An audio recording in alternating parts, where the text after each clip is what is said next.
Yep, I can. Yeah. Okay, great. Well, we'll get started then. Thank you all for joining us. This is the sixth session of the Manual of Geotechnical Engineering series. This session will be focusing on the problematic soils chapters within the MOGE book. Professor Barry Clarke from University of Leeds will speak about glacial soils. Professor Ian Jefferson from University of Birmingham on collapsible and expansive soils, and Dr. Mourice, Czerewko from ACOM on Mudrocks, clays and pyrite. Following the three presentations, there will be a Q&A discussion session where we can share some thoughts and discussions on the topics presented.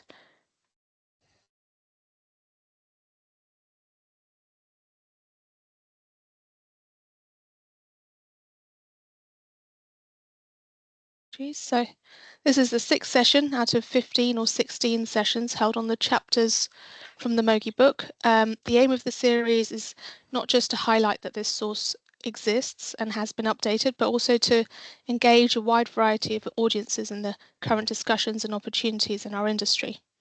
With this aim in mind, the sessions will be held online and in person and in a variety of locations, not just London. In any case, hope you all enjoy this session, and there are plenty more to look forward to. The next one being, the next session will be on slope and earthworks, chaired by David Fu, and will be held in Cowie's London office. The session will also be online, and you can use the QR code to register. So as I mentioned earlier, audience participation is key. Hope you will all be able to, hope you're all encouraged through the talks to submit any questions or discussion topics for our presenters using Slido. The code is shown here in the slide, and there's the QR code as well to log in. I've also added the Slido code to each slide just in case you miss it here. Okay, that's it from me. Thank you for being here, and I hope you enjoyed the session. I'll hand over to Barry Clarke now. Good evening, everyone. Can you hear me? Yes, we can hear you, Barry. Thank you very much. Okay, my name is Barry Clarke. I'm a professor of geotechnical engineering at the University of Leeds. Over the years, I've been involved with the British Geotechnical Association. I was chair of that, and I'm past president of the Institution of Civil Engineers. One of my areas of interest is glacial soils, hence I'm talking about that today. Next slide, please. As the name suggests, glacial soils are a result of ice action, and we have two types of glaciers to consider. The valley glacier, which you may be familiar with in the Alps, for example, there are many such valley glaciers, and the continental glacier, which is a bit more like the Antarctic. To think about it, if you think of Leeds, at one time Leeds was covered by a kilometre of ice. So we can imagine that the whole of the north of Britain was covered by ice to the extent that 60% of the soils in Britain are of glacial origin. Next slide, please. I'm going to show you a number of pictures, and I'll talk through those, and hopefully you'll understand what we're looking at. So you can see a map of England, Scotland, and Wales. And if near the bottom there, you'll see a dotted line, and that is the limit of what is known as the Anglian glaciation. So everything up north of that could have been affected by glaciers at some point. Going north of that, up from Birmingham to Leeds, you'll see a solid line. That solid line refers to the limit of the Jefferson glaciation, which is a key period of glaciation for the UK. So all the cities, Manchester, Leeds, part of Birmingham, Newcastle, Edinburgh, Glasgow, Aberdeen, all of these cities are underlain by glacial soils. And as a result of that, we are going to experience the difficulties of working with these very challenging soils. Next slide, please. Glacial soils are classified by deposition, perhaps, and there are two. There's primary deposits and there's secondary deposits. There's a lot of geological books on glacial soils, not so many on engineering books, but using the geological descriptions, we talk about subglacial deformation and lodgement tills. And the important thing is that they're actually formed, as it suggests, by the ground deforming as the ice moves and deposited by traction as the ice recedes or melts. As the ice melts, you get what we call subglacial meltout tills, which are gravitationally deposited. So there's a difference in the way these two types of tills are formed, and we'll see later what that means to the type of soil. Secondary deposits are a result of ice melting, and they include glacial lacustrine soils deposited in proglacial lakes, glacial fluvial soils, which are essentially sand, silts, clays, which are deposited from meltwater in a fluvial environment. And then we have glacial-marine soils. This is where the glacier ends up in the sea, and the soils are deposited as the ice melts from suspended sediment and ice-rafted debris. Next slide, please. We can also classify glacial soils by composition. And so in the primary deposits, we're talking about subglacial tills, which are class-dominated tills or matrix-dominated tills. Class-dominated tills in which the majority of the particles are sands and gravels, possibly some boulders, and they behave as if they were a sand or a gravel. Matrix-dominated tills are typically clay with some sand and gravel, possibly some boulders, and they behave like a clay. The important thing here is it takes about 20 to 30% of clay particles to create a matrix-dominated till. Meltout tills have the same composition, but the important difference between the meltout tills and the subglacial tills is the density. Subglacial tills are significantly denser than meltout tills. Secondary deposits in glacial marine and glacial lacustrine deposits, you have varved clays or deltaic deposits and turbites. And glacial fluvial deposits are essentially the same as other fluvial deposits. Next slide, please. This cross-section shows a profile through a glacier moving across a substrate, which could be bedrock or superficial deposits. As the ice moves, it erodes the surface of the underlying substrate, and that material is then absorbed into the ice as in glacial material. You have volcanic dust settling on the surface of the ice, and all of this is gradually creeping down the slope. Remember, the thickness of this ice can be up to 1 kilometer thick. So the shear forces at the base of the ice are significant. So not only do they erode the material, but they actually deform the underlying substrate. As the ice melts, or as the ice, reducing the thickness of the ice, then the shear force between the ice and the underlying substrate reduces, and you start to get soil lodged. This is lodgement till, lodged beneath the glacier. As the ice melts, all that in glacial material, the material that's inside the glacier, is deposited as moraines, or it can be washed out as glacier fluvial soils. So we have at the upper part of the glacier, we have an area where the ground is being deformed and eroded, and at the lower part where it is being deposited. So we get significant blankets of subglacial tills spread across the UK as a result of this glacial action. Next slide, please. Spend a little bit of time talking about glacial lacustrine deposits because we have significant deposits of this material. These are what we call varved clays.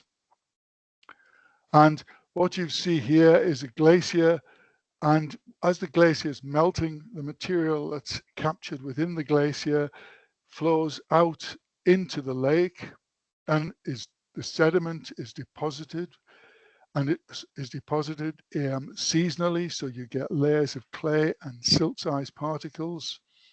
You might have icebergs, if you like, floating out into the lake, which are carrying debris, which they drop that debris as they melt, and that means you can get boulders, gravel, sands within the glacial material at the bottom of the lake. So one of the things that you have to be aware of is that the composition of glacial soils can be anything. It can be clays, silts, sands, gravels, and boulders. And you also have to be aware that many of the glacial soils, the clay-sized particles, are actually particles of rock, known as rock flour. They are not clay particles. However, the upper layers of the glacial soils, as they weather, will be converted to clay particles. Next slide, please. A slightly different deposit, which is the glacial marine deposit, are deposited in a similar manner to the glacial lacustrine deposits, where you're getting suspended material carried out some distance from the front of the glacier. You're also getting saltation and flow through the base of the seabed or fjord. You've got material, in this case, you've got material which is falling on top of the glacier. This is a valley glacier that's shown here, which is coming from the sides of the valley. So not only do you have basal debris being pulled out from the substrate, but you also have supraglacial material falling on top of the ice, as well as the englacial material. Next slide, please. This just shows a profile through some glacial soils, and what I'd like to do here is just to highlight the problems that you face in a ground investigation. Glacial soils are spatially variable, both horizontally and vertically. You can drill a borehole a meter away from another and find a completely different profile. Expect the unexpected. You can expect to find boulders, rafts of rock, soft deposits, laminated clay, boudins, and other such features. So you need to consider, whenever you're carrying out an investigation, to increase the number of boreholes, but even that will not tell you what the ground profile actually is. So expect the unexpected. Next slide, please. This one just gives you some indication of the form of the materials, where they come from, the geological description of the soil, but importantly, the fabric. Glacial soils have fabric which affects the performance of the soil. For example, you may have a slope of glacial till, which might be standing at 45 degrees naturally. However, that slope may contain some laminated clays, and that could lead to a failure.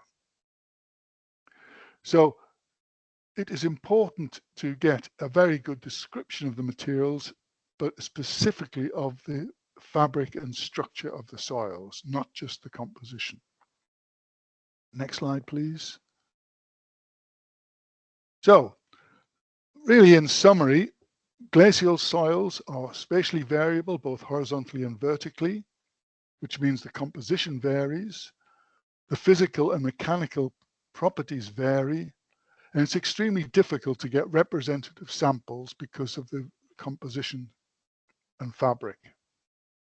Glacial soils can contain particles of any size. In the old days, glacial soils often were referred to as boulder clays, and boulder clays can contain neither boulders nor clays. Do not be surprised if you find pockets of water-bearing sands and gravels and pockets of weaker soils, particularly of laminated clays. This is because the substrate, which has been picked up by the glacier, may have been a previously deposited glaciofluvial or glaciolacustrian soil. Excavations, stability of structures, deformation of the ground are all affected by the material that's within the glacial soil. That's the same for any soil. The problem here is the fabric and the composition, because they're spatially variable, can often lead to ground movements which may not be predicted. The other thing to be aware of is that glacial soils may have a similar composition, but will have different properties. The best example of this is the subglacial tills and the meltout tills both have the same composition, but the subglacial tills, the lodgement tills, are much denser and therefore much stronger and stiffer than the meltout tills. We're all taught soil mechanics, and the classical soil mechanics, shear strength over consolidation, these concepts don't apply in many cases to glacial soils. Glacial soil behavior is not consistent with the assumptions made in classical soil mechanics, because classical soil mechanics assumes that soils are deposited as a sediment gravitationally, whereas many glacial soils are not. Next slide. So my final slide, really just some recommendations. It is sensible to increase the number of probes and boreholes to obtain sufficient data, and of course carry out the site investigation in 2 stages. First one to get a general indication of what's there, and the second one to explore in depth at particular locations.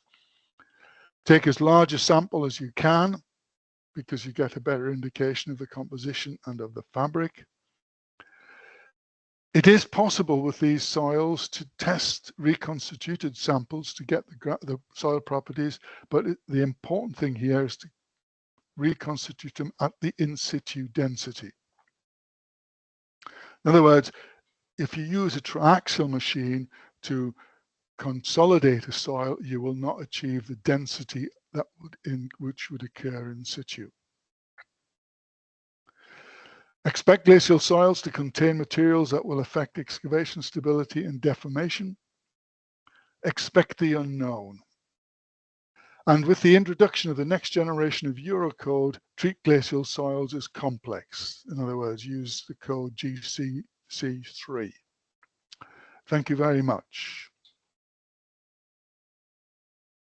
Thank you, Barry. Now we're moving on to collapsible and expansive soils, presented by Ian Jefferson from the University of Birmingham. Right, thank you. So today I will be covering a brief overview of what is Chapter 32 and Chapter 33, covering both collapsible soils and expansive soils, and really picking up on some of the themes that Barry has mentioned.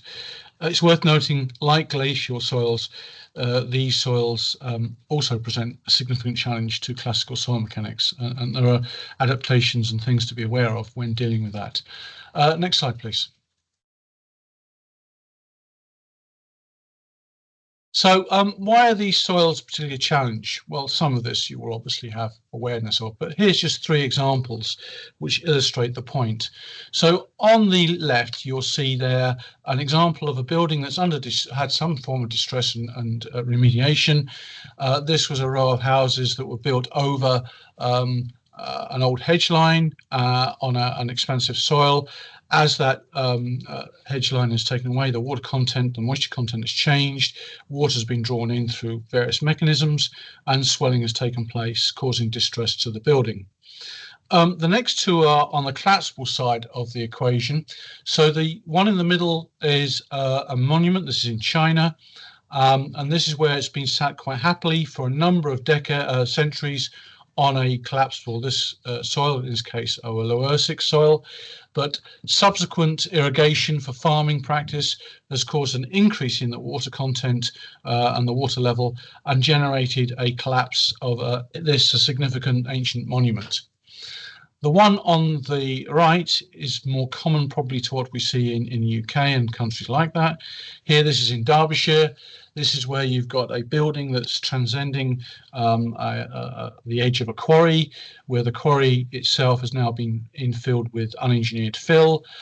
It straddles that, and the consequence of raising groundwater has caused collapse, and you get this splitting effect you see going through the body of the building. Next slide, please.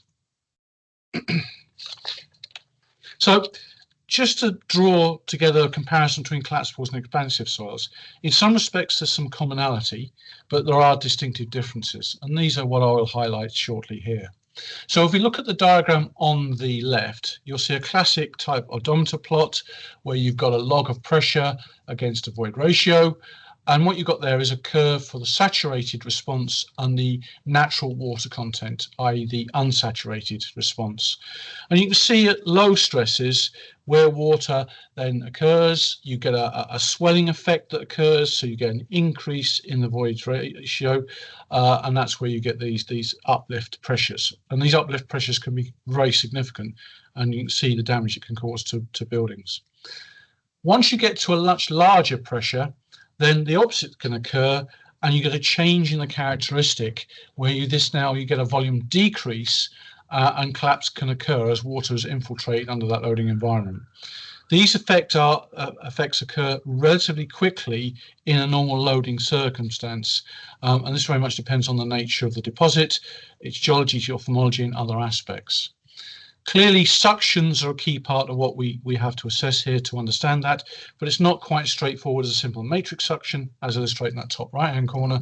There are other aspects. That's the Bishop equation, but there are others that are similar. So what are the similarities? Well, they both exhibit significant volume change when exposed to ingress of water, but these factors are controlled microscopically, depending on the nature of the particles and the deposition environments, but also macroscopically, so the changes in loading and suction and water. You can model them through matrix suction models to a degree.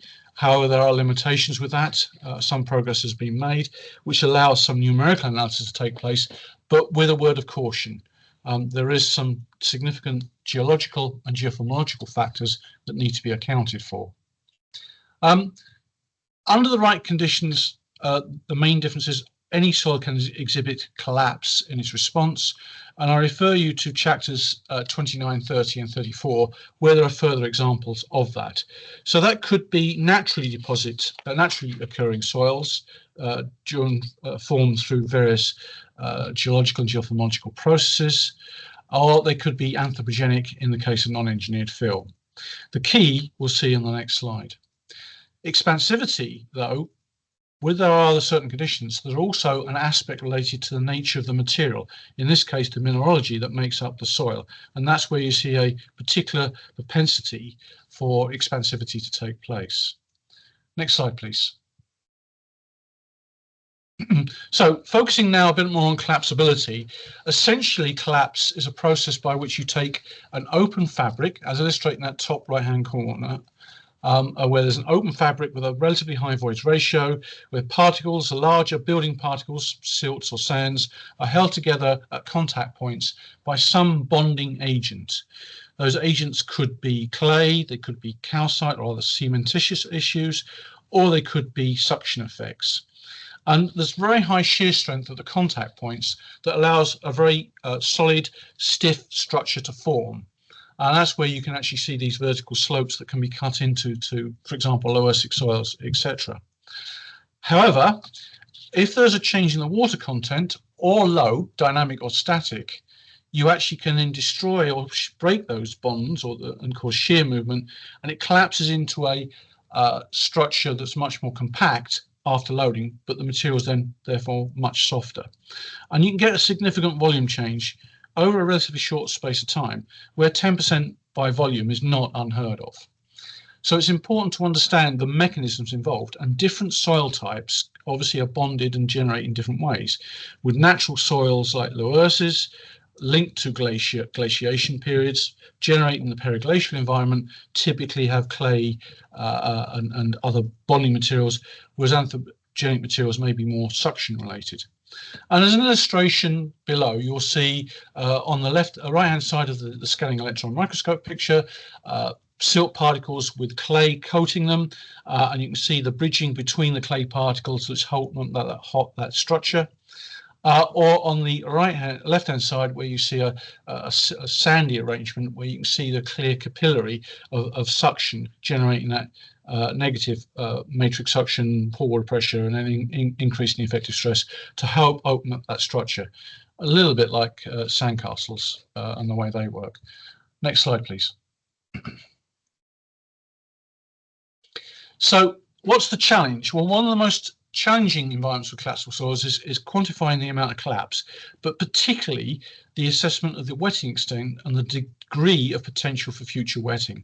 And as we'll see shortly, actually there is a history that affects the characteristic, and understanding that where that's occurring is vital.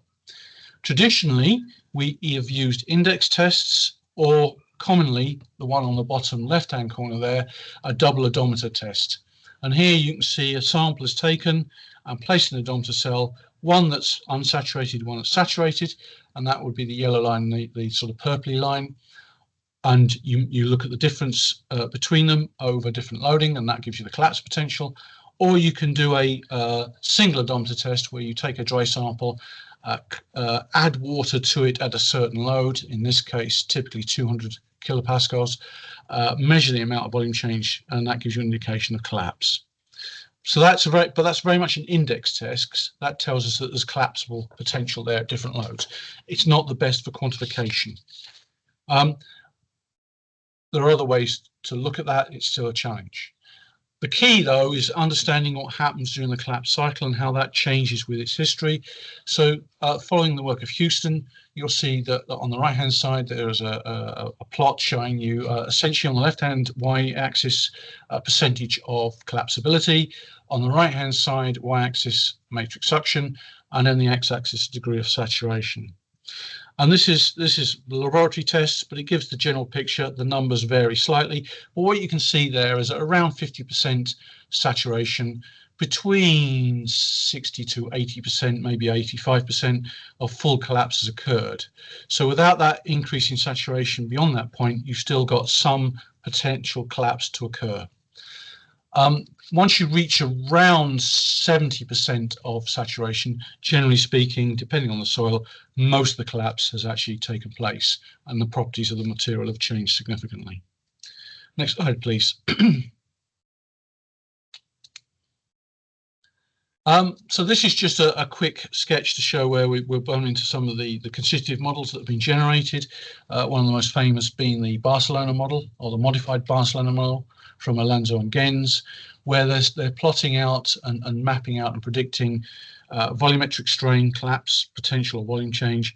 You've got on the vertical axis, on the axis going to the bottom right, you've got matrix suction, and on the axis going to the bottom left, you've got net stress. And this can plot the stress paths and response that occurs as you load it. This is commonly a way to picture earthworks, where you do compaction for compaction control to remove the degree of saturation, degree of collapse, because anything compacted drive optimum has the potential to exhibit collapse potential. And that just illustrates that in a way to predict that, and there are various models to do that, and you'll find that in the chapter. But essentially what's happening is you lose suctions, you initially get a volume heave, it results in a reduction in effective stresses, at which point the system with the load on it cannot carry this, and then there is that rather rapid collapse and volume change that occurs. But this is a way to help modify that.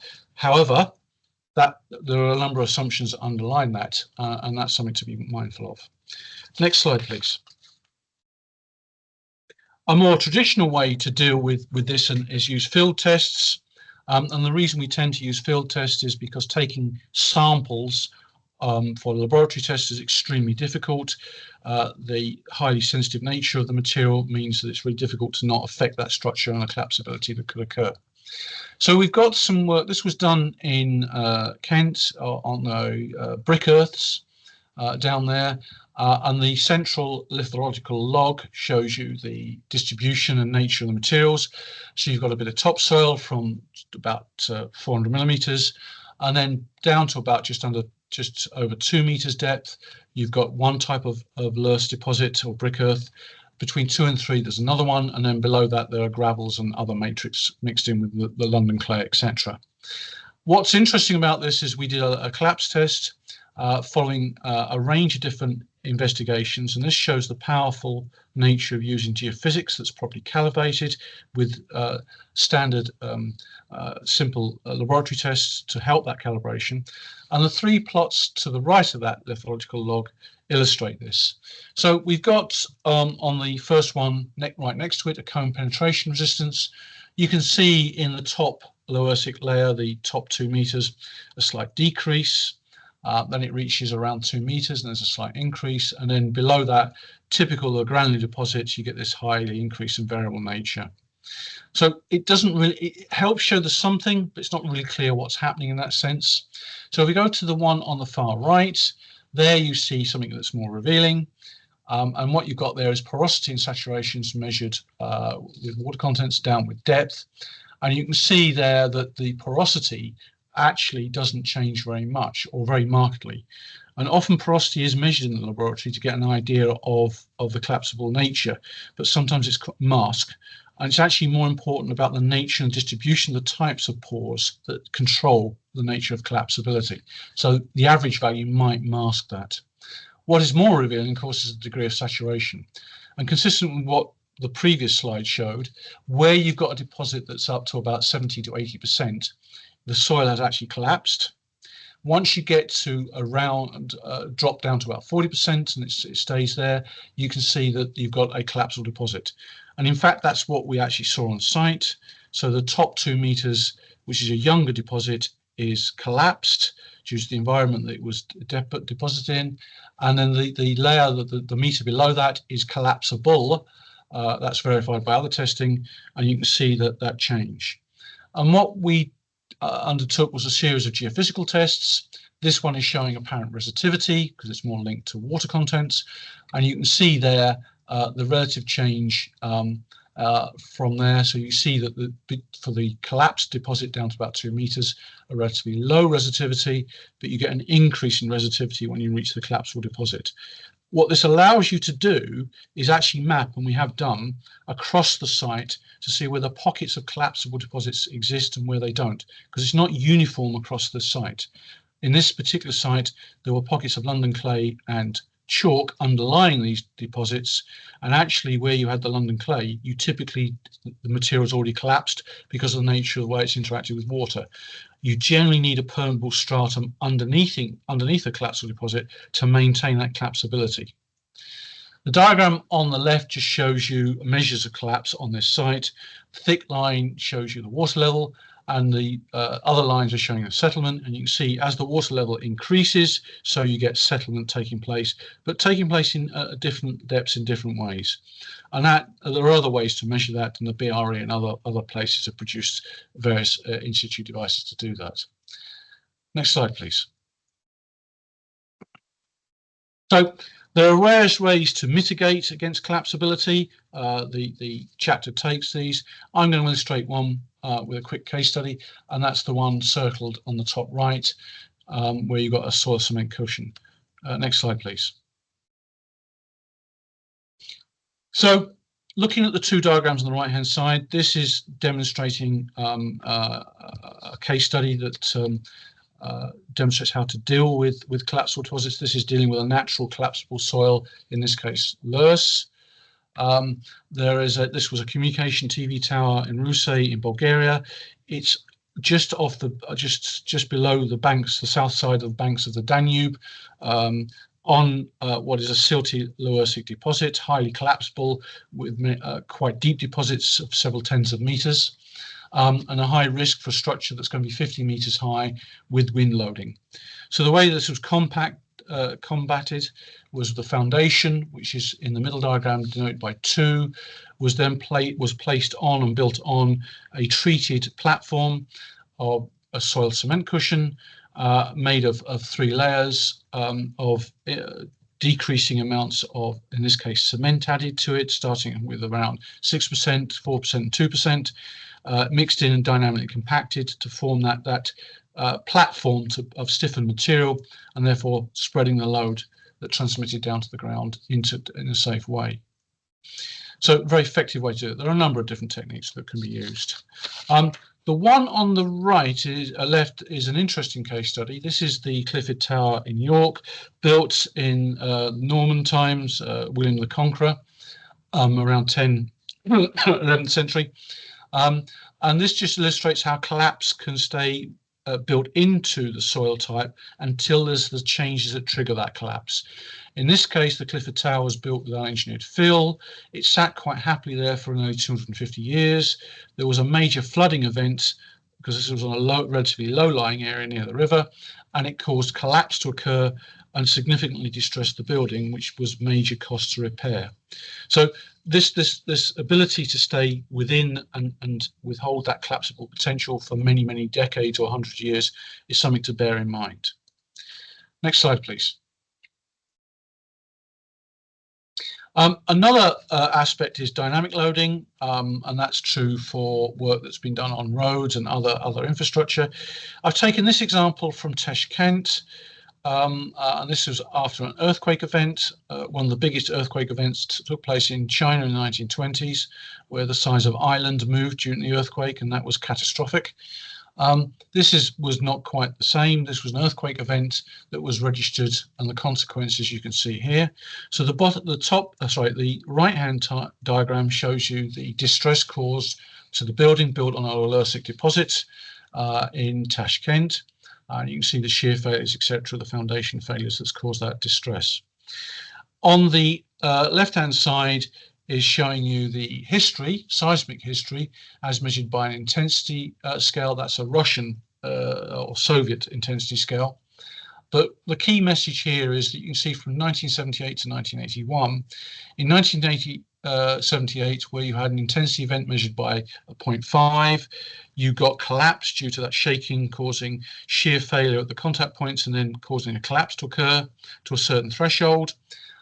Subsequent seismic events that didn't exceed that 5 value didn't cause any more distress and settlement until in mid-1980 there was a much greater intensity of events, somewhere in the region of about 7, and then you generated more collapse. So again, there's a historical impact here, particularly when we're dealing with seismic load in roads, where you actually change the loading over a period of time, or there's an intensity suddenly occur. Something to bear in mind when dealing with collapsible deposits. So that's collapsible deposits and an overview. Clearly, deposits can be formed in a number of ways. The next one I want to go on is expansive soils very quickly. So if we could go to the next slide, please.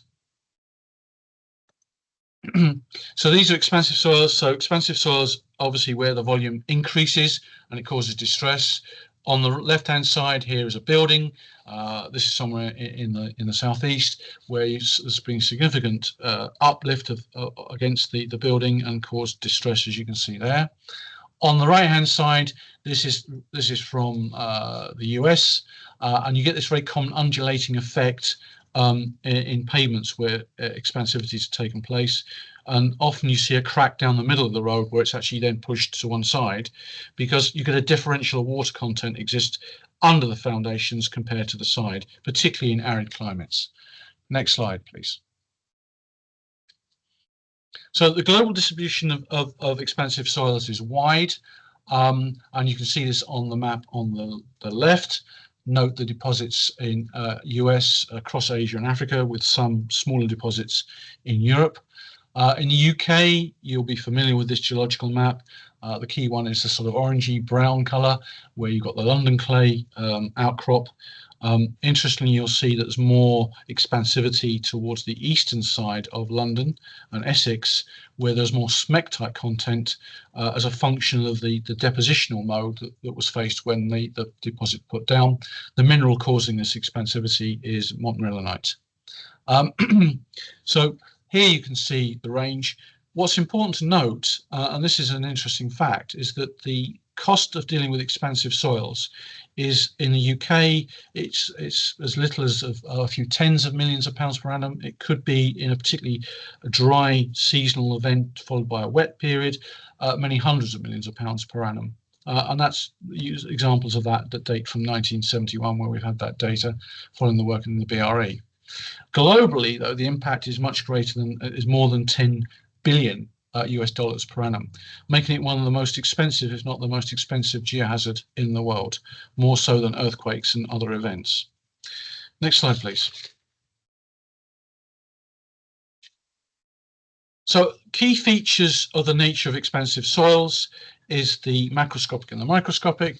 Microscopically speaking, the mineralogy is key. So if you take inert clay minerals such as kaolinites, commonly found in china clay and other deposits across the country, you get relatively small expansivity associated with that and shrinking with that dry wet cycle. But where you've got much more montmorillonite soils, very active clays with very high plasticity indexes, then you get a high degree of volume change in that expansivity that can occur. So understanding that microscopic effect is vital to understand the expansive risk, and that links to the geology and the geoformology. Clearly, in depositional environments shape that, and there are examples shown in arid soils, and you'll find more details in chapter 9. Also, you've got the nature of the soil itself, plasticity being a common measure used to assess the expansivity of a soil. Water content profiles, where you get this change, certainly in the top meter, or it could be deeper to a number of meters, with seasonal variation between winter and summer, typically. Suction effects, measuring matrix suction, there's a number of techniques, it's in the chapter, but clearly with some of these deposits, osmotic suction may be as much of a factor of the suction control, so that needs to be borne in mind. There are a number of tests there, for example, the filter paper method, but there are a number of limitations that they need to be aware of, particularly linked to the depth of which the wetting occur, the swell properties that link to this, and the initial suction with depth and other impacts that could affect those results. Clearly, the nature of the foundations, so where you've got a foundation over an expansive soil, there's going to be a period where the soil is exposed, you get high evaporation, you tend to get shrinkage. Under foundation, it locks in the moisture, so you get a differential movement. And other areas where you can get expansivity are reactions with clay additives. That's something related to sulfate soils, and Mourice will be no doubt touching on that possibly in the next talk. The other thing to remember is structural changes occur with soil during shrinkage. You get particle alignment, and that changes the nature of the soil shrink or expansivity behavior. So the process is not fully reversible, and that's something to note about the cycles it's been through. Next slide, please. Clearly, trees are a big factor of changing water content, particularly in urban environments. And the National House Building, NHBC, has got various guidance on this, typically looked at modified plasticity index. There's been work done at the BGS looking at the different species, both in terms of the nature of the extent, and you can see there oaks and willows being particularly high risk of causing impact, whereas hawthorns are less risky. And actually, trees and tree roots, the depth of zone of influence varies depending on the water stress. So under water plenty, the roots are very close to the tree. Under water stress, they spread. They find water. They're genetically programmed to search out water. When that period of stress, water stress, is removed, the roots go back, but that root hole still retains, and the trees will follow that root back in. And studies that we've done show that the actual depth of this can happen, particularly with oaks. It could be up to 2, maybe more meters, so the extent can be quite significant. And that's particularly important when you're dealing with not just foundations, but also a range of different buried utilities, particularly in urban environments where you get that seasonal movement, which could affect the integrity of the utility. Next slide, please. Finally, a quick case study of treatment. There are a variety of different treatments available. This was a site trial that we did in north of London, it's near Watford. This is looking at electrokinetic stabilization. So essentially you stick in 2 tubes, an anode and a cathode. You set a current across them, putting fluid, in this case calcium chloride and sodium silicate, into the electrodes, and then use electrical potential to drive it in a controlled fashion through the expansive soil to treat the soil. Next slide, please. And this just shows you some of the results. So on the left-hand side, you'll see the geophysics. This is resistivity plots at different layers to show where the fluid was going. And on the right, this is just a simple, we did a series of these, but this is just a shear strength against water content. And what you see for different configurations, you see an increase in the shear strength at given water content. So you're fundamentally changing the nature of the clay. You reduce its plasticity, you increase its strength at given water content, so stabilizing and reducing the expansivity in a controlled fashion. Next slide, please. So that is a whistle-stop tour of collapsible and expansive soils, and the picture there just shows you that you can actually have these collapsible soils standing in a vertical soft rock state, and if you engineer them, hopefully no problems will pursue. Thank you. Thanks a lot, Ian. Over to you, Maurice. Okay, thank you, Sheena. Well done with attempting my surname first time round. Thanks. I see you stayed clear this time. Anyhow, my name is Mourice Czerewko. I work for AECOM. I'm just a simple geologist, so I'm going to stay clear of any soil mechanics and hopefully guide you through mudrocks, clays, and the effects of pyritic mudrocks and some of the consequences that they have to construction. A lot of what I'll be talking about will be observational rather than investigation, which may prove difficult in their condition. Right, first slide, please. Right, so what are clays? What are mudrocks? Effectively, there's terminologies that abound to describe these features over the years, so it can get quite confusing. Essentially, they're grain dominated, less than 63 microns for more than 50% of the constituents. And these are greater than 50% mineral constituents of siliclastic mineral components, such as clays, quartz, such as the rock flour that Barry described, and feldspars, which again features in there. Clays tend to be of a 2 micron size. Now, there's a difference between clay size, which is a 2 micron, and a micron's 1,000th of a millimeter. And then there's clay minerals, which can be greater than that. So these are microscopic in size. The difficulty in mudrocks is quite often you see a mass, particularly if it's a clay stone, and it's just a colour. You can't see the constituent grains. Generally, we classify silts as less than 63 microns. The BGS put that qualification at about 35 to 32 microns, because they report that as being the limit of observation using the human eye and a hand lens. Below that, you just cannot see the grains. Now, generally, mudrocks and clays tend to be of marine origin or of aeolian origin.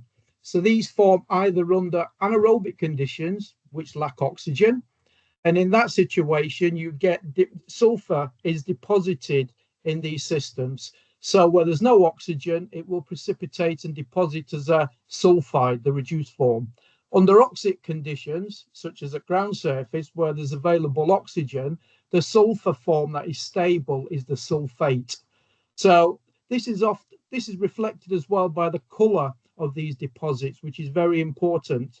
Under reducing conditions, iron occurs as iron 2, which is a blue colour, bluey grey. And under oxic conditions, you get iron 3. Now, you've seen iron 3 on rusty metal drain pipes. It's that orange coloured material. And this is what controls the colour in these deposits. The dark colour, that is contributed to by the organic content. It takes between 0.2% maybe to 0.5% to give you a dark grey to black mud rock. Now there's a wide category of what constitutes or falls into the group of mud rocks due to the grain sizes. So this includes tuffs, which are volcanoclastic deposits mixed with terraginous sediments. You've got glacial deposits, which Barry's described. You've got the collapsible soils and the lowest described by Ian. There's argillaceous limestones. Limestones are fine grained if they're micritic, but argillaceous limestone have a significant constitution of clay minerals in there. There's siltstones. You've got the various mudstones, clay stones, argillites, going up to the low-grade metamorphic materials such as slates. This is brought around by deep burial, where you get conversion of the clay minerals, creating more stable, less expandable clays, but they become phyllosilicates, which again are elastic in their nature, but they're not expansive, i.e. they don't have exchange sites which could absorb cations or water. So their effects of shrink swell are reduced. The key factor to remember about mud rocks, particularly poorly indurated mud rocks, is the propensity to shrink swell. They're generally low strength. They're suitable strength as soils, but not as rocks. Their durability is questionable. They'll fall and slake when exposed to atmospheric conditions, but in particular, it's aggressive ground. I'll describe this in the coming slides. Next slide, please. Right, where do they occur? In the sedimentary column, sedimentary cycle, mud rocks or argillaceous deposits feature and comprise about 60% of the lithologies. As you can see in this map, in the UK, they cover a wide range and breadth. They tend to not occur at surface, but subcrop below soils or drift deposits, as have been described by Ian and Barry. But below that, you'll encounter them in construction. They do occur near surface in certain situations, in particular in the southwest of England. They may be found in Somerset beyond the glacial maxim that Barry described. But these feature in age from recent Eocene deposits like your London clay down to the mid-age Jurassic deposits. Now, your Jurassic, Cretaceous and Eocene deposits tend to be very poorly indurated to moderately indurated. So they're over-consolidated clays to very weak mud rocks. They will be from marine origin, so dark in colour, containing pyrite. So you've probably encountered these as they underlie the London conurbation and the home counties, so around Aylesbury to the south of that area and east of Bristol. So a lot of development ongoes in these areas, and there's been quite a few issues to do with foundations and infrastructure, routeways particularly. That's due to the fact that the sulfides contained in there are pretty extremely aggressive, as I'll describe. So engineering characteristics will define a soil as being less than 0.6 of an MPa UCF or 300 kilopascals in shear strength, or a rock is greater than 600. But what does that mean when it comes to mud rocks? Very little in effect. It depends on the moisture state. You can develop from one to the other because they do absorb water. Plasticity is controlled by the clay water system. This allows materials to change shape without rupturing. So you can compress a fragment as you do in the plasticity determination. And this is what shrink swell's about. Clays and mud rocks tend to be sensitive and brittle, and it's very difficult to sample intact during ground investigation or recover undisturbed material. So typically, as there's a need commercially to actually undertake testing during ground investigations, it's only the more resilient material that tends to be recovered in an intact condition or in a geometry that is suitable for our testing. So therefore, quite often, the weaker or the typical material tends to go unnoticed or just ignored inadvertently. So you can't follow the standards or rely on them, and neither can you rely on test data, because index test data guides you.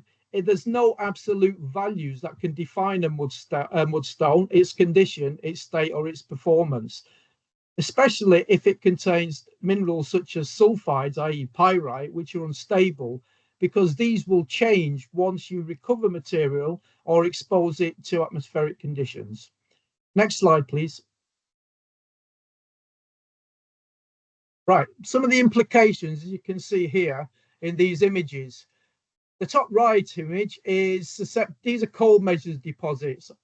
So generally, they're moderately well indurated mud rocks, but they're susceptible to slaking. Now, this is what's happened on the example seen here. That coin's 50p a piece, by the way. That's when I used to have money in my pocket. Anyhow, air breakage is common and causes this slake susceptibility. What essentially happens is when a sample dries out or a material dries out, the air is retained within discontinuities, within pores and microfractures. And then when it's wetted again, water is drawn in by capillary attraction and suction. It traps the air within the cracks or the pores. And some of the pressures that can be exerted by this air and forced against the water, or the water forced against it can be up to 1,000 parts per square inch. So similar to a wave breaking on a cliff. So this inadvertently exceeds the tensile strength of the mud rock, and the cracking occurs. So it'll break up, it'll start to spall, the fractures will kind of generate and progress, and eventually material will condensate down to small particulate matter. Less well indurated mud rocks also have a less mature clay mineral suite. So this will include expandable clays. These have an affinity for water, such as the Montmorillonite, which Ian described, and Barry. You've also got other minerals which have an affinity for water, but less so, like the mixed layer illite smectites. Eventually, with burial, they're matured. So orthogenic changes occur, whereby their crystallinity is altered to a more stable form, which I'll discuss shortly. And also the fabric and orientation of these minerals, as a consequence of their deposition, will have a strong bearing effect. So you can either get like a random distributed card house structure where clay minerals are plated like pages of a book, so they can be arranged with edge to side face. So that's a card house, or they can be face to face where they've been consolidated and rearranged. So there's a tighter texture. They're more resilient, so slower to weather. And the key factor in this is the sulfur minerals that will be present. And generally, mud rocks will have one of either sulfide or sulfate. Sulfide you'll know as pyrite, fool's gold, and the sulfate, which commonly occurs, is the gypsum, unless it's buried. And then beyond depths of about 60 to 100 meter, it tends to devolatize and convert to anhydrite. Gypsum's got 2 water molecules, anhydrite doesn't have any. And if you've ever broken your hand or your wrist or your foot and you've had plaster of Paris put on there and it dries out, that is a gypsum form referred to as basanite, which has half a water molecule. So there's implications based on the geological history, deposition, tectonic effects. Glacial implications are particularly important because you've had sequences that have been cyclically loaded. As Barry says, there's been up to 1 kilometre of glacial coverage in, say, Leeds. But this is not a single event. Glaciers have prograded and regraded. So you've had load, unloading, loading, unloading. So this is often compromised the actual structure and induce some form of mineralogical breakdown. So the cementation is removed. And in consolidation or compaction mud rocks, which are not cemented, then it loosens the fabric.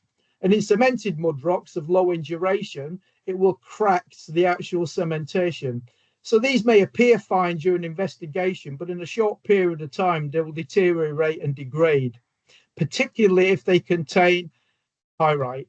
And it's usually the microscopic forms of pyrite that are more susceptible to rapid oxidation. But again, I'll discuss this shortly. Next slide, please. Right, so clay minerals. So the more offending of the clay minerals are the sodium smectite and to a lesser degree calcium smectite. They're also referred to known as bentonite, a popular American term, I think. So these have a double layer swelling property, which is driven by cation exchange. They will absorb cations in between their structures. Now, so they're highly expansive depending on the moisture condition that's available. So some sodium smectites have been known to expand by about 1,000 times their volume, so highly expansive. It's why they're used to treat up boreholes after you finish drilling. Now, kaolin, as was described previously, is not expansive, but it responds purely to mechanical unloading. So with burial, it's compressed, so it stores strain. When stress relief occurs and it's brought to near ground surface or ground surface, that confinement is removed, so it will slowly expand. So, but that's just an elastic effect. Then there's illite. This shows an intermediate response to the two described here, depending on how advanced it is in its orthogenic alteration. So some of these sites will be closed up and no longer available for cation exchange. One of the effects of burial is that you get this prograding improvement in the clay minerals. And the significant effect of this is that the temperature and pressure that they're exposed to will release calcium and silicon from the structure, particularly from your smectites. This calcium and silica doesn't travel very far, but remains in situ, and it re-cements and reprecipitates the cement. The silicon is the silicon dioxide quartz that you often find, and the calcium will often liberate and then it react with carbon dioxide, which is trapped in your pore fluids to form calcite. So often mud rocks will have calcite or siliceous cementation. Other accessory minerals often present from deposition, depending on the environment, maybe dolomite, pyrite, as I've already mentioned, and I'll keep mentioning pyrite till you see the effects. Gypsum under anoxic conditions, such as you get in Gulf environments, lakes and playas, land basins. And then there's organic carbon, which will be an accessory mineral. Often this will dictate the colour, i.e. the greys to dark greys. Now, the poorly indurated mud rocks, such as the Jurassic, Cretaceous, Eocene deposits, and to a lesser degree the Carboniferous coal measures, are affected by shrink swell, that's the clay minerals, or physical breakdown that is driven by either equilibration, either the slaking effect as described previously, or stress relief.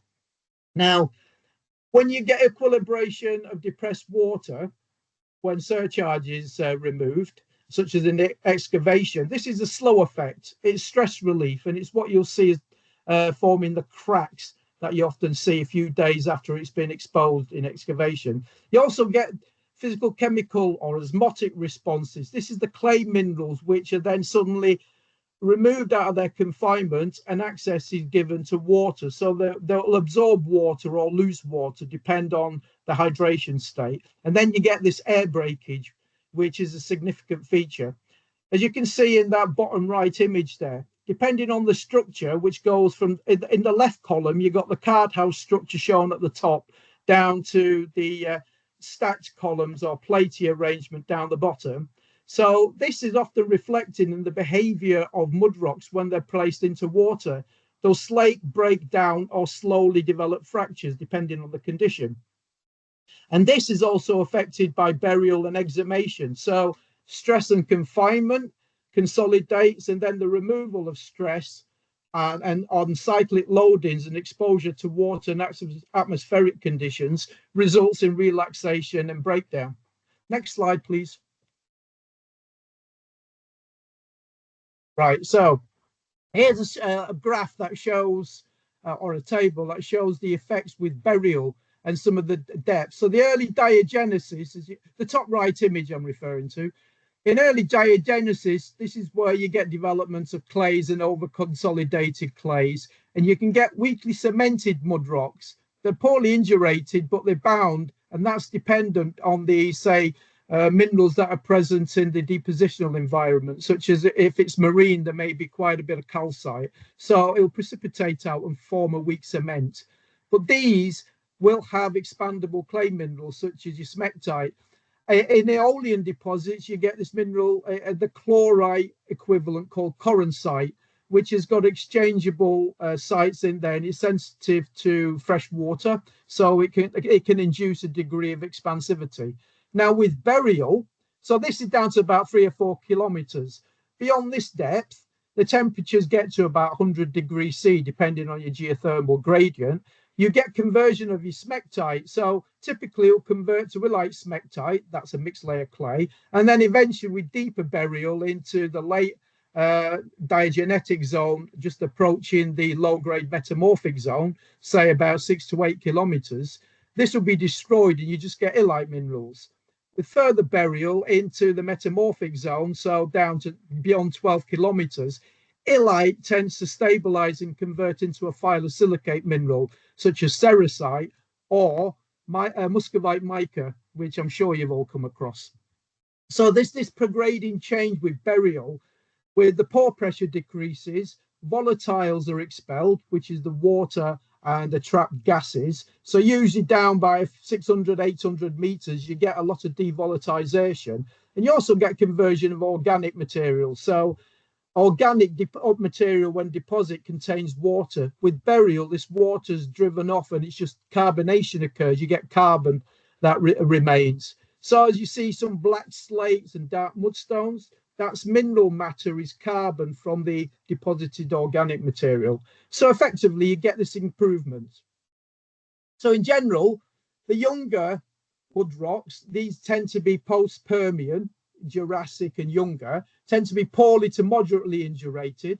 They've probably never been more than 1 to 2 kilometer depth of burial. So the poorly indurated, they have clays and expandable clays, and they may even form into weak mudrocks, which show some competency for a degree of time, but are susceptible to degradation and breakdown.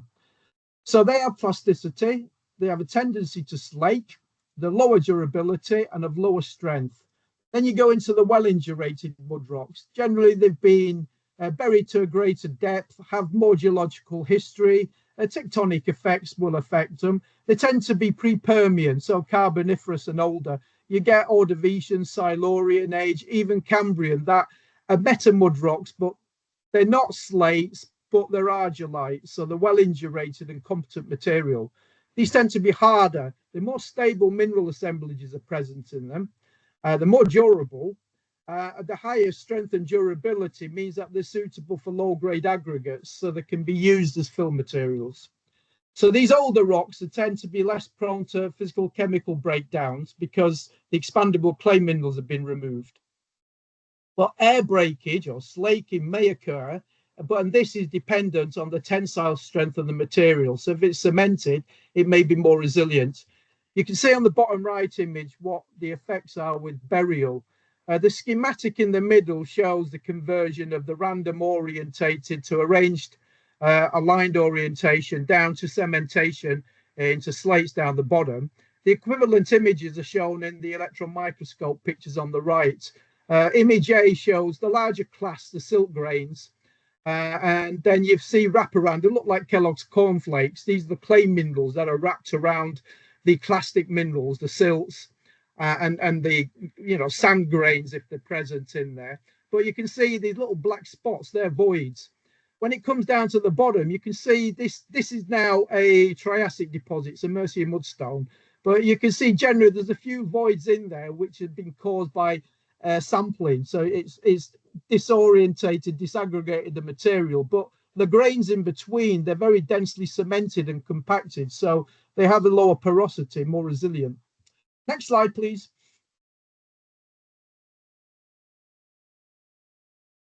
Right. I'm going to stay clear of the chemistry, but I will touch on to it because it's pretty essential. Now, the top right image, a schematic, is showing you the effects of pyrite oxidation. As I've mentioned, most mudrocks of marine origin will contain pyrite. Once this is exposed to the atmosphere, or atmospheric conditions, which is water and oxygen, it's unstable, so will oxidize. The oxygen induces the reaction, water acts as a catalyst. Now, the chemical reaction is immediately fast and then it's stopped because the products, the ferric sulfates that form, they hermetically seal the actual grain, so you get no further reaction. But in atmospheric condition, you get microbes which utilize this reaction for their metabolism. Now, the most common is the form called Acidithiobacillus ferrooxidum. Bit of a tongue twister, you don't need to remember it, but it's ubiquitous. It's in your rooms, it's on you, it's everywhere. So this accelerates the reaction by between 10 to 100 fold. So it can induce fairly rapid oxidation when the conditions are right. These microbes like a neutral to acidic conditions. So the reaction will then convert the ferric ion to ferrous ion. This is the metabolism. The ferrous ion is a strong oxidant and will react and attack further unreacted pyrite, producing ferric ion. And this is reverted back by the microbe. And this just continues until all the sulfide is exhausted. The products, now there may be up to 22 different intermediate stages of these, so it's quite complex depending on the conditions. So it's something not to get hung up about. But effectively, reaction will occur, particularly the more susceptible microscopic forms of pyrite, these framboids, which you can see in the top left, and also I've included an image on the bottom, which is those circular blebs or agglomeration of small crystallites. They are pyrite framboids. They tend to be anything between 8 to 20 microns in size. So you can't see them, they're microscopic. But they have a huge surface area because they're an agglomeration of smaller crystallites. So that renders them more susceptible to oxidation and weathering. So what's important is the product of this reaction. The orange staining left behind, as you can see in that image on the right-hand side, is hydrous ferric oxide, or as it's shown here, the ferric hydroxide, referred to as ochre or limonite. Limonite's a field term. There's no such mineral. It will tend to be goethite. But you've seen this on rusty bits of metal that are lying around, usually on sites or drain pipes or on your car. That's what it is. It's a hydrous ferric oxide. But the significant product from this is sulfuric acid. The sulfur is converted to a sulfate through the reaction with the oxygen, and water required in the reaction is broken down and a hydrogen proton is released. Acidity is measure of the hydrogen proton reactivity. In combination, this is sulfuric acid, which is extremely aggressive. So depending on the ground conditions then, this sulfuric acid will react with any cementitious products such as concrete or say lime or cement treated soils, a mortar. It will react with any calcite that may be present within the actual mud rock as a cementation product or as shell fragments or adjacent limestones. Or it will react with metals. It will corrode metals, creating rust, and it'll dissolve them. Effectively, with the concrete, the binder is dissolved. So it's like putting acid onto chalk you might have done at school and you get that fizz. That's what happens. And the binder is removed. It's converted to carbon dioxide, which can be problematic, particularly when working underground. On the Carsington Reservoir construction, a couple of gentlemen, construction workers, went into a subterranean chamber and they never returned because there's a buildup of carbon dioxide from this reaction. Carbon dioxide is dense, and basically limestone had been used in a buffer horizon to mitigate against the expansion in the Edale Shale present on the site, which is pyrite bearing. So you should also be aware that carbon dioxide emanates from this reaction. Now, sulfate or selenite, when it forms, is expansive. It will occupy a volume of between 103 to 107% greater volume than the parent materials, which in this case would be this pyrite and the calcite. In the absence of calcite, reaction will occur with other minerals such as illites or feldspar such as albite, and you get jarosite forming, which is an acrid material, very acidic. It used to be known as vitriol in the old days. So the reaction there is up to 115% volumetric expansion. And the most significant is melantorite, the green material you see in the top image. The expansion in the formation of melantorite, which is a ferrous sulfate mineral, is about 530% volumetric expansion. This tends to occur in mining environments, and that's when you see the spalling and slaking in mine spoil heaps or inside mines off the walls. That's the cause of it. So you need to be very considerate over your chemical assessment of your material and to use the right test methods. You should look in chapter 37 of the MOGE, as Ian pointed before. In that one, we discussed some of the test method and assessments. And you should be using BS 1377 Part 3, the revised 2018 version, which includes the guidance documents produced by BRE and TRL. So it's all in a one-stop shop now. If you refer to that, the appendix will assist you in how to assess material. But this is just chemical testing. It will tell you what's there. It doesn't tell you if it will react or not, or the consequences. Next slide, please.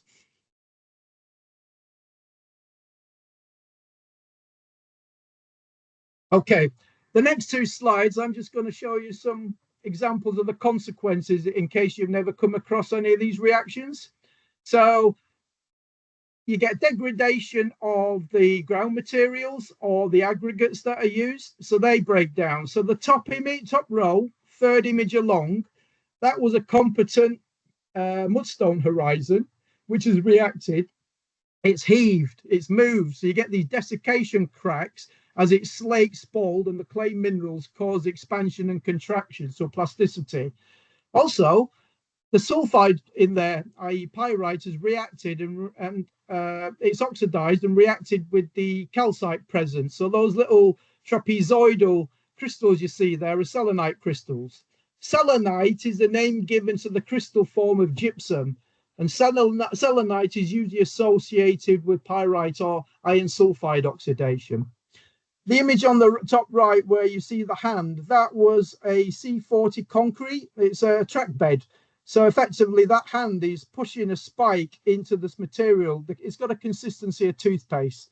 So you see the white and the yellow, that is the cementitious binder has been converted to the mineral called thaumasite, which is essentially, when damp, is like toothpaste. It's got no structural integrity.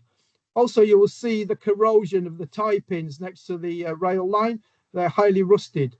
Below that, you see what occurs in the ground. You get expansion. This kind of gives a heave, so it will fall. This is a C60 concrete, which has been lifted. You can see the downward tapering cracks, which indicate that it's being pushed up, so it opens out.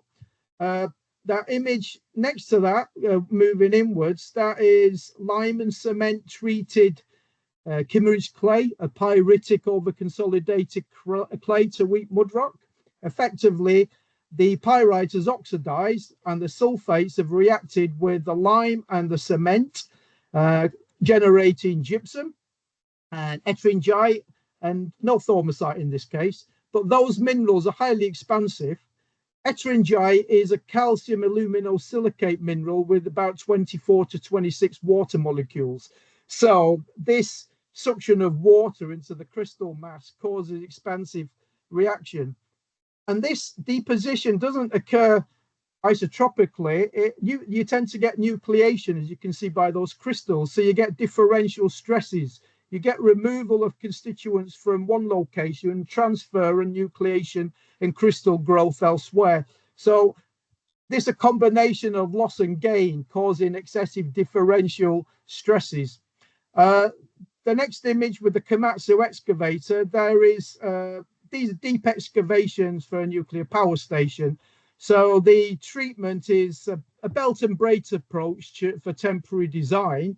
So you've got sprayed concrete, which this is retained or had to be retained by ground dowels, i.e. 40 mil steel ground anchors, because effectively the exposed mudrocks, which is on the south coast and is a lower lias in origin, Once exposed to atmospheric conditions, the pyrite rapidly oxidizes. You can see by these cracks and water emanations from the face, and the orange staining or whatever is the resultant iron oxide. The black streaks are basically sulfur reducing bacteria converting the sulfate back to a sulfide. Monosulfide and disulfides such as greigite and maconite, which are present here, are extremely unstable. So further reaction occurs, which will basically corrode the concrete. But this is only temporary work, so it was sufficient for its purpose. Immediately above that, the expansion can be seen here, causing the crack, the volumetric expansion, cracking the actual concretes. And to the top left of that, you can see in some of the actual foundation slabs, crackings occurred, and these are significant nuclear grade concretes. This is quite common in road constructions. You can see with that image with the cones, you've got heave following construction of these road over a sub-base and subgrade, which is pyritic over consolidated mud rocks, rather than putting a capping in, which is not really that often followed these days. It was a short blinding layer, and that didn't mitigate for the movements once it was wet. Next slide, please. And here are a few further examples. Landform destabilization, slope movements, you get volumetric expansion, so this is lateral and vertical. You get chemical precipitations. You can see that nodular road down the bottom over Oxford clay. A significant, well, that road is so distressed it's no longer trafficable. And you get desiccation, shrink swell, so you get these polygonal cracks appearing at surface. Some of these cracks were 35 centimeters in depth, so this allows access of water, producing a weathering profile. And also it's consequential to the environment with the precipitates. They stagnate the water courses and hermetically cover the microbes and vegetation and stagnate water courses and causes these discharges. Next slide, please. The best way to determine what mud rocks may or may not do is to mass excavate and examine. This image on the left is an excavation in Oxford clay. You can see the different color bands. So there's oxidation reactions that have occurred in these. So you've got concentration of sulfates, further down concentrated sulfides that lead to this, some nodules that are calcareous.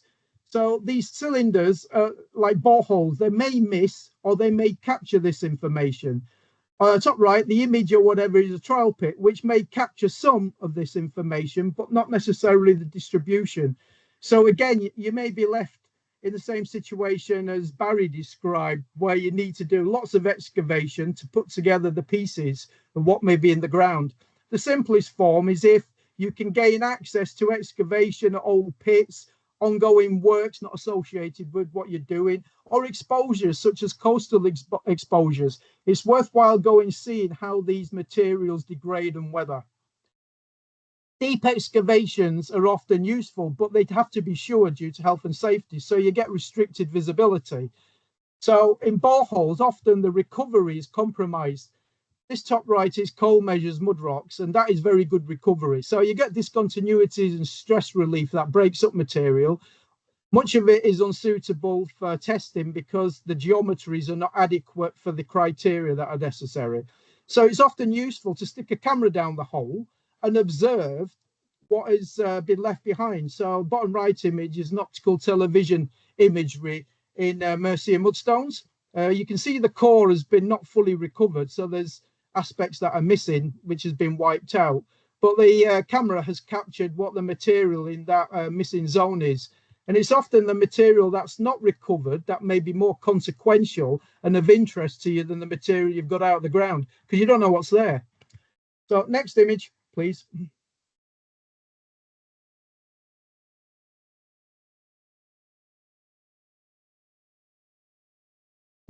I thought we were glitching then.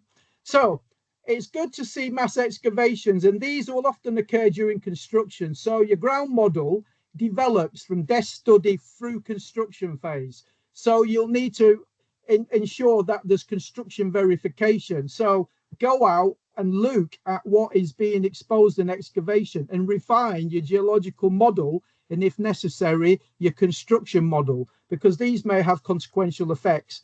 So, I mean, I've circled on this image, which you've seen previously, the zone of relic shears. Down that grading colour from grey to pale, you'll get this. This is the zone to which the shrink swelling has occurred. And you tend to get these 17 to 15 degree listric shears, these curved shear planes. And in these, you'll find these crystals of selenite. This is Oxford clay, and these rounded ellipsoidal discs are recovered from here. They're typical to Oxford clay, and they're this shape rather than trapezoidal because they've got iron within the fabric.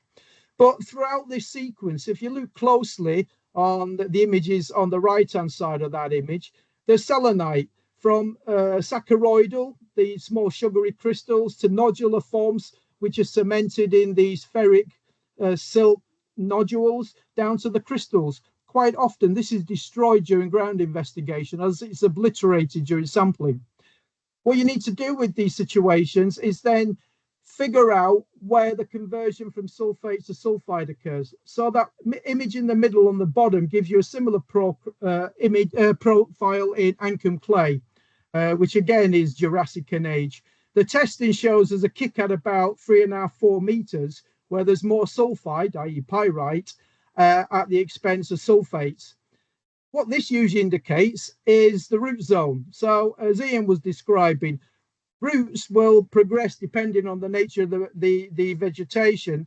These are conduits to water, so they will progress and promote weathering. They will allow ingress of water, and they will also extract nutrients such as sulfur, calcium, nitrogen, which nucleates around the roots. So basically, they're encouraging this breakdown and creating from a consolidated mud rock to an unconsolidated sediment like a clay, which is susceptible to desiccation.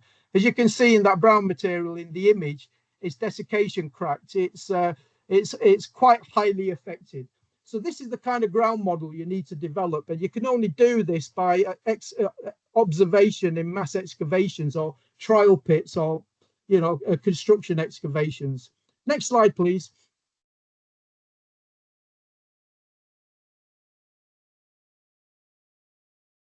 Quite often, mud rocks are variable lithologies. This is often picked up in boreholes. Sometimes it's missed, but it's hard to model laterally how this varies. They can pinch out and they can be phased, and they can be affected by tectonic activities and features like faults. This example is from Mercia Mudstone. You can see on the bottom left image, coastal exposure down in Somerset, how the variation in these white bands is. These white bands are gypsum beds. Some of these are caused by hydrofracturing, so they're in veins, so they're randomly distributed.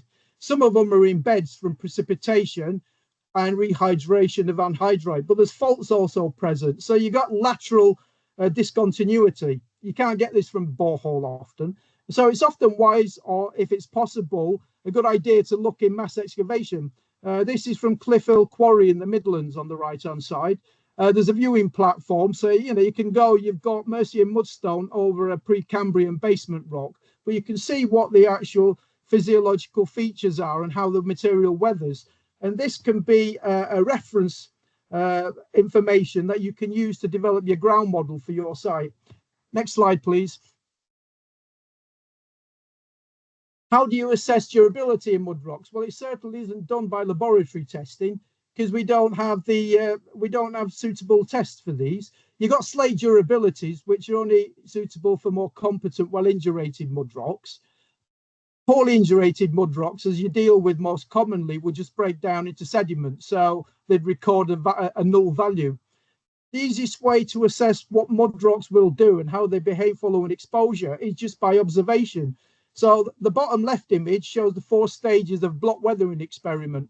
This has gone for no more than 2 months, and this is of a more competent Westbury mud rock of late Triassic age. So basically, monitor it through weathering events, so rain events, drying events, and then you can see the white developing. That is sulfate efflorescence, that's selenite. On bottom right, this was an example that was used on the construction of the A46. The mudrock on the left was pyritic, so we wanted observation of its breakdown. So it was left out. That middle image with the selenite crystals, that was after about 12 to 14 days. And the image of that completely slate material on the right, that was after 41 days. There's no longer chemical testing showed that all the pyrite had been converted to sulfate and or been washed away by the rain. This material was then used in the construction of the earthworks as a class 2 earthworks material. And it's been a while and it's still standing, so it works. Had the original material been used as a class 1 material, it's likely that failure would occur. Another form of test is a jar slate test. Just a block of mudrock that you've recovered, air dried, placed into a beaker or a kilner jar, filled with tap water, and then just monitor its response. These are Lias clays and London clay examples. The London clay slaked to that pile of debris in about 2 hours. The Lias clay was more like 6 hours. So you can get an impression of what will occur. Next slide, please. Now, this is the penultimate slide. Examples, you sometimes have to carry out assessments of more competent material that are pyrite bearing. This example I'm showing here is from a site in North Wales of meta mudrocks. They're proto slates. They've got weak cleavage in them, so they're not really material you use for slating in construction, but they're of that grade. Effectively, this is going to be a tunnel. So I went out to site, looked at exposures, visited the local quarry, which they kindly allowed access. In this exposure you see on the left, the next image in, you can see a reaction halo with a bit of pyrite residual in the middle of it. And those little voids to the left of that, the cubic, so they were former pyrite cubes that have reacted. So this is, and the staining is telling that it's susceptible to oxidation, but what's the rate? The ground investigation recovered this competent argillite with significant pockets of pyrite, calcite and quartz, which have resulted from the burial diagenesis and orthogenesis in the conversion of clays. So what I've done here or whatever is considered that the tunnel boring machine is going to disaggregate the material. So there's going to be a bit of kind of rubbing and abrasion. I've similarly kind of affected one of these. Well, I've tested 3 samples. I've broken them down. I've abraded them with a little Dremel drill and an abrasive disc. And then I've done repeat cycles of wetting and drying to see what would happen. On this example, from this sample, after about 3 weeks, I was recording pH values of 4, which are acidic, and the selenite clusters developed on the surface. So these are gypsum crystals. So effectively, the conclusion is conditions will be aggressive or likely to be aggressive from this material, and is likely to have expansion in the ground from development of these new minerals. So precautions were taken in design. Last slide, I think. Next one, please. No. Anyhow, sorry, this is the penultimate. I'll be quick. So quite often you can see when you go to site and you start doing excavation, there's significant lateral and vertical variation. You can monitor the materials in a fresh state and monitor their conversion, as you can see in the middle images, and also visit adjacent exposures, say coastal, as you see in the third image along, which shows what will happen. But remember, in a coastal exposure, they're quite dynamic, so those exposures don't last long before they're washed away. So it gives you an idea. Also look at core. That top right is an argillaceous limestone, which was explained as being microbially attacked because it was humid in the core store, which it wasn't. If you smelt that material, it had a vitriolic smell. It was effectively the iron sulfide reacting, producing a sulfate, and then gypsum was forming. So it was very acidic and it corroded the labels. And also during site, you will come across exposures such as this extensional fault. You often miss these in the boreholes and the ground investigations, but these are sites along which water and oxygen's got in, and you've had your potential oxidation, so the chemistry will change. So your ground model builds up as you see more. So observation is important. Now for the last slide.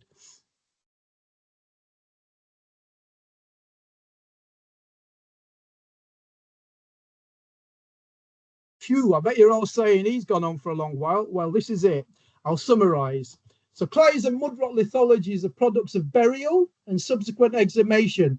So the dynamic, a simple sample and a test result will not characterize that material for the construction period. You need to assess it further, as described in the few examples I've given. They tend to be muddy sediments comprising predominantly of clay and silt, which are elastic and have potential to swell and osmotic effects. So the resultant material are a function of the composition, structural regime, burial diagenesis and history, local geothermal gradients, the stress cycles, such as those that have, consequentially developed during glaciation, and then following exhumation and weathering, so ingress of water and air, so atmospheric weatherance. Now, understanding the process of this helps to formulate a picture of how it will likely perform on site. So it's convenient to consider mudrocks into categories. So you've got the poorly consolidated clays to over-consolidated clays. If you put these in water, they'll just slake rapidly down to a pile of debris. This is one of the methods that Tsagi used to prefer using. Then you've got compaction mudrocks. These will slake in water at a slower rate, so you get air breakage in them. They don't have much cementation. Then you get weakly cemented mudrocks, which are more durable and competent, but they're still susceptible to air breakage, so they will slowly slake.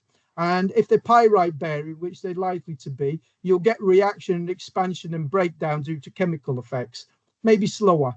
Then you get the strongly cemented, indurated mudrocks. These are more resilient. And then you go into your meta mudrocks.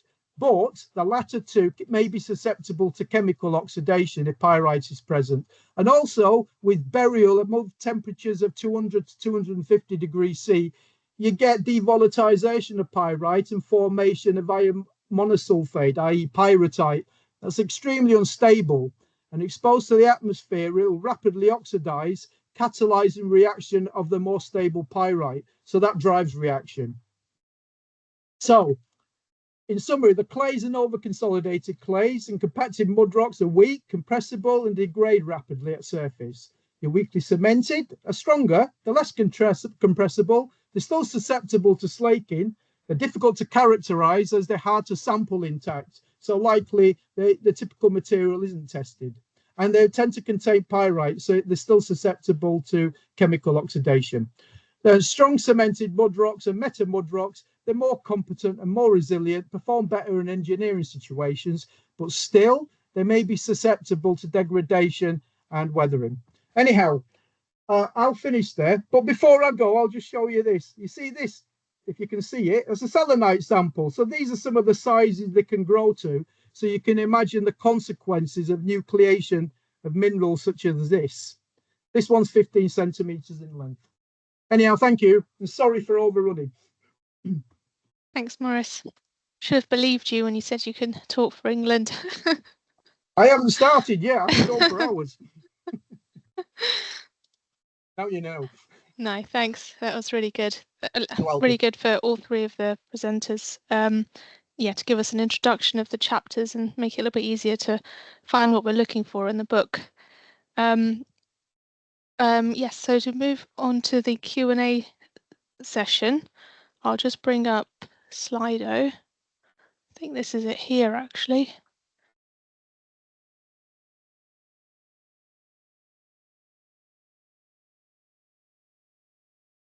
Here we go.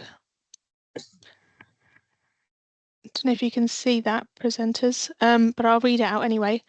I think this is to all three of you.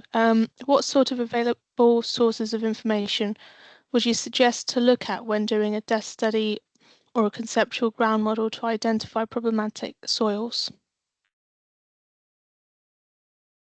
Well, if I may start, because I'm not finished yet, sorry. My mouth's still going. Anyhow, for pyritic sources of mud rocks and clays and the aggressivity, useful guidance is BRESD1. It lists problematic soils. If you look in the chapters, the two chapters in the MOGE, there's quite a lot of papers cited, which are useful references. The British Geological Survey have a few guides or whatever, say for Jurassic or Gault clays. They're quite useful sources of references. And there's quite a lot of academic papers. They're more obscure and harder to find, but they're definitely available. Quite often a good start is just Google your keywords in the internet, and you'll get steered to starting points. Anyhow. Okay, thanks, Mourice. I'll add to that. I mean, again, yes, picking up on Maurice's point, the BGS have done quite a lot of work on a number of these soils, and that includes, I'm sure Barry will make mention to. There's obviously local information related to the deposits, but they're also for the Geological Society. They've got a number of geohazards and other conceptual model things that pick up a number of these deposits. So there's a trade. It's the crossover between engineering geology and geotechnical engineering, and you'll find some useful reference there to help back up a lot of it, more in line with what Mourice has presented, but will back up certainly from expansive soils and collapsible soils with a whole range of different ones. Can I add, I think the way to look at this is to accept that the ground is a hazard at the outset, and no matter what kind of soil or rock you encounter, it will be a problem unless you actually fully describe the material, understand the spatial variation, understand the properties of the material and how they respond to change of water content or change in loading or unloading. And I think the site investigations tend to be perhaps limited in that sense, and investing in a decent site investigation using companies, organizations, people who are qualified to do the work is probably the greatest thing you could do to reduce the so-called risk of the ground as a hazard. So plenty of references, books have been published on this which give lots of background information, lots of references for this, but unless you undertake a full investigation carried out in accordance with good practice, then the ground will be a hazard. Okay, thank you. Can I move on to probably another one for you, Barry? From borehole log descriptions, how do you differentiate between some of the glacial deposits, such as glacial fluvial deposits and glacial tills? The simplest way is probably the density.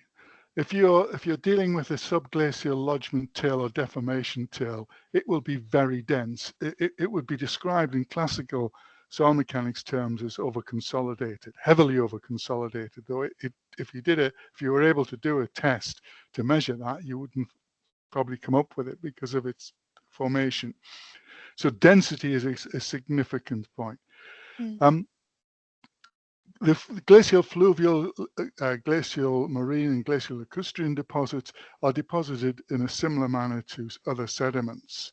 In other words, gravitational deposits, suspension out of water. And therefore they're more akin to a classical sedimented soil. But density is the most significant. Thanks. There's one for Ian. What sort of impact does climate change and flooding have on the collapse potential and expansive soils? Probably what you expect. Yeah, it's a question of risk, picking up on Barry's point. So where you're going to have more extreme weather events, where you get more likely to be flooding or long periods of dry and then followed by wetting, you're more likely to see these impacts and have to therefore the return periods of these things become much shorter, and you need to build that into your design profile. If you've got longer, drier periods, then clearly in terms of an expansive soil, the active zone, the zone where you get the moisture content change, is likely to increase. Coupled to that, if you've got demand placed on it because of vegetation, it's going to search out that water. So you're going to exaggerate the impact of this, and you have to then design for a new scenario, probably akin, if we're talking the UK, thinking about what would happen in a more southerly climate and how they impact that. So be more mindful of those changes. And flooding, obviously, it's management of water. So you, in a way, you have to expect it and you design for it. So it's building the foundations to cope with that. And there are a variety of ways, and some of those are mentioned in the chapter. Thank you. For you, Mourice, I I noticed BRE SD1 has 2025 revision. Are there any potential changes incoming affecting a soil aggressivity assessment? I don't know. I'm not involved in this revision. I don't work for BRE, but it's highly unlikely. I mean, what happened between 2001 to 2005 revisions was a drop in the aggressivity class, the class, you know, the design sulfate class of 5.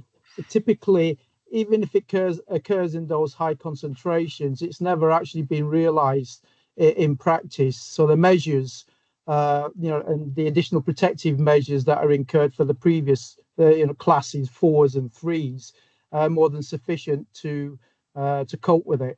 What has happened over the over decades is that exhumed material and piles that have been designed, say historically in the 40s and 50s, to a design class 1 equivalent in very aggressive grounds have withstood the test of time.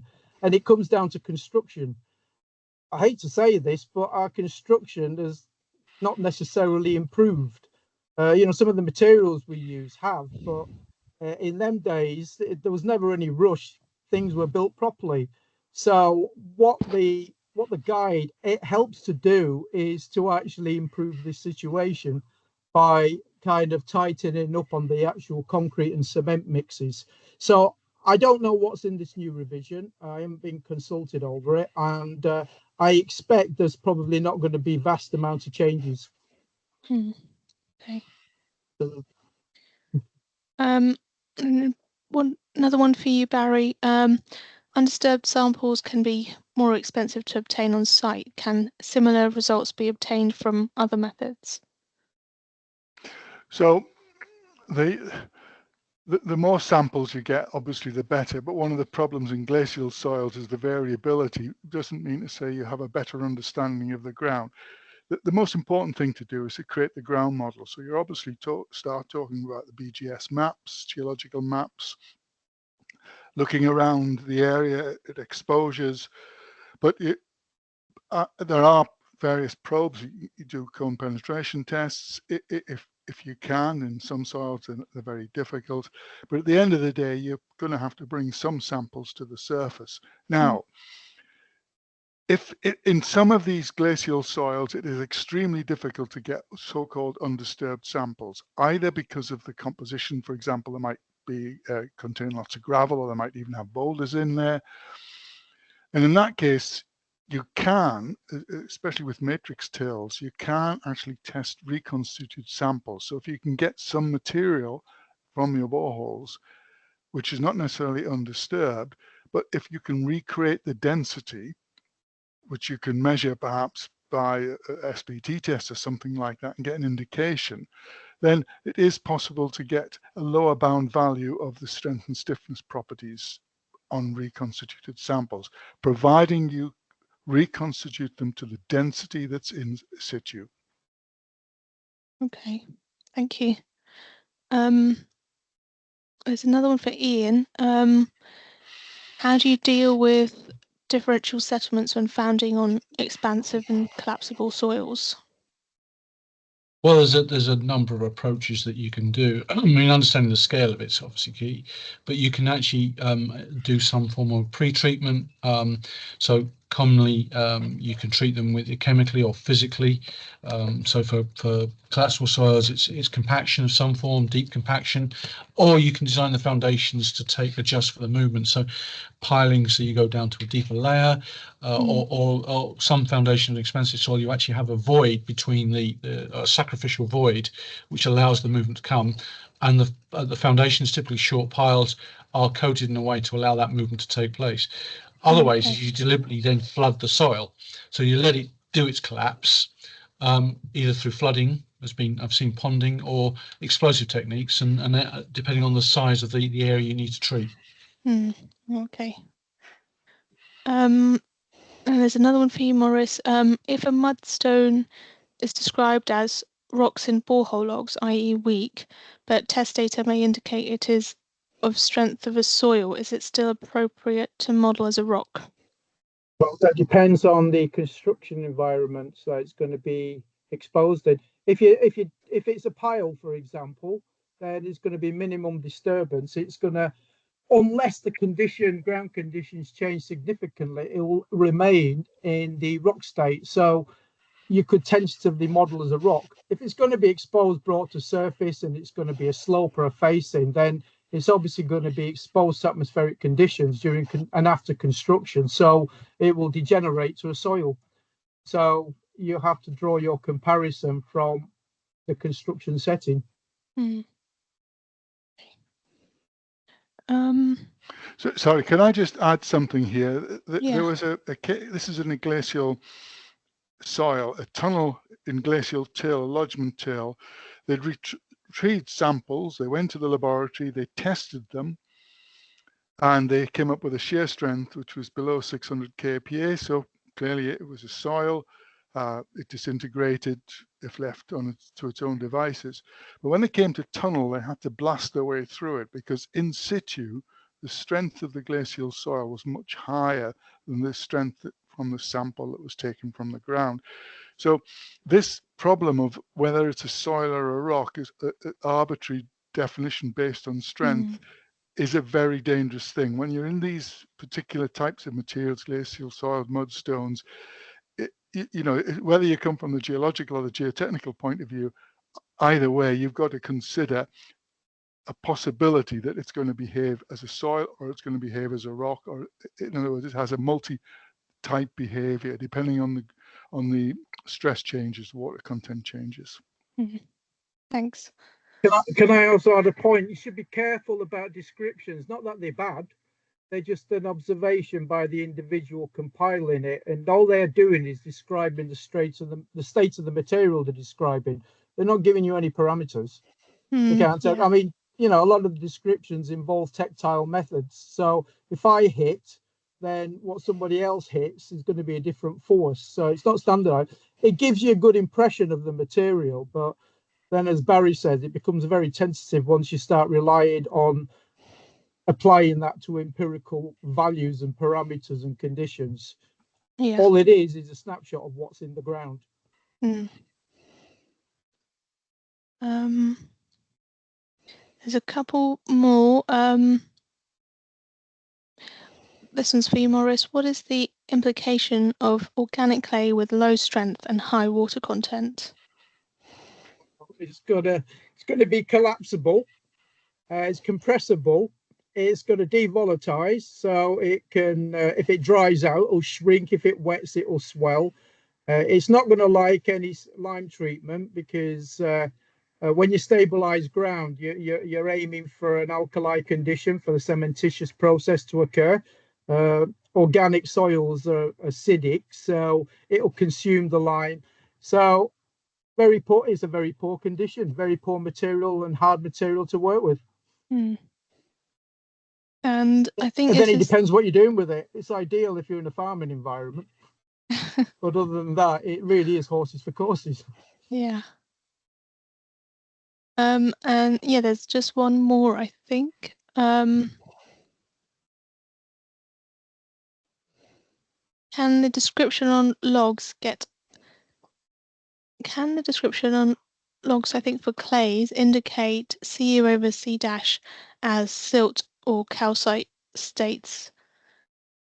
Are you able to read this? Likelihood of loading condition over time and level of cementation. I'm not quite clear what that's coming to, but no, neither. I mean, when they're describing, so from a log, I wouldn't go that far from what's described in a log. I mean, when a calcareous material is described, you've got to ask yourself, is it particulate matter in there, discrete fragments of calcium carbonate, such as shell debris that's been comminuted, or is it actually cemented? You know, so that, you know, it'll drive it differently. So I wouldn't really say that you can predict much from this. Yeah. Okay. Can I just add something to that one? It's not clear, the person who's asking the question, they talk about Cu and C dash and then talk about cementation. I think we've got to be very, very careful. Cementation, the sort of cementation that Maurice has talked about, is recognized as a cementing compound, cementing particles together. But we often, from triaxial tests on soils, the failure envelope is actually curved, and therefore we draw a straight line between three Mohr circles, and we get an intercept which we call C-dashed, which we say is cohesion. That cohesion is a result of the interpretation of the test, not necessarily because of cementation. So that's the first point. The second point is that CU has got nothing to do with cement. Well, there'll be a part of it will be cementation, but CU is a specific definition of what we call undrained shear strength, which is taken from a test on any material in which you don't allow the volume to change. So in other words, a saturated sand or a saturated clay both can have undrained shear strength. So you wouldn't normally associate sand with undrained behavior. I think you've got to have a really good understanding of what you mean by CU and what C-dashed is and how test dependent they are, as well as dependent on the actual properties of the material. That makes sense. Thank you. I think that's all the questions that we've got. I'll just go back to some of the last slides, which are just on the future events.